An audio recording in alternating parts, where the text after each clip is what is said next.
You meet someone. They're good at one thing. Just one. And within seconds, before they've said more than a sentence, your brain has already decided they're probably smart. Probably kind. Probably someone you can trust. You have exactly zero evidence for any of that. Here's the strange part. This isn't a vague feeling. It's a measurable, repeatable error, and it was caught almost by accident 100 years ago inside the U.S. Army. In the years around 1915, psychologist Edward Thorndike was studying how officers rated the soldiers under their command. Officers scored each man on a list of separate traits: physique, intelligence, leadership, character, traits that, on paper, have nothing to do with each other. A soldier's posture tells you nothing about his honesty. Except in the data, it did. Officers who rated a soldier as physically impressive also rated him as smarter, more dependable, a better leader. Across thousands of ratings on traits an officer often hadn't even had time to actually observe.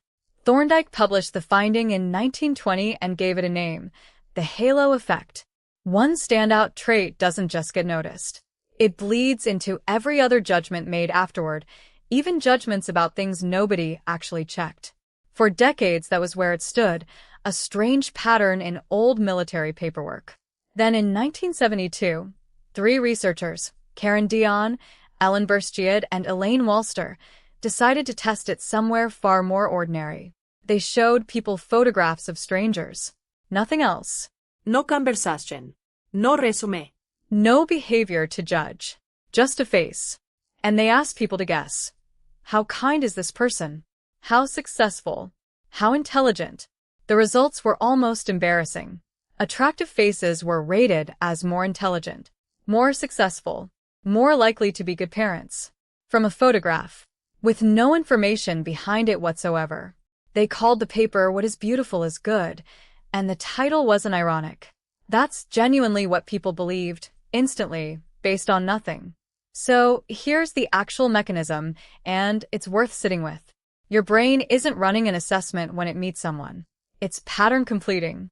One known data point comes in: a face, a skill, a confident handshake, and your brain fills in the rest of the profile automatically, because uncertainty is uncomfortable and a complete picture, even a fabricated one, feels better than a partial one. It doesn't feel like guessing. It feels like knowing.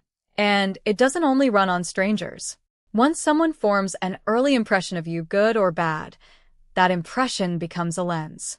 Neutral things you do afterward get quietly reinterpreted to match it. Confidence reads as competence.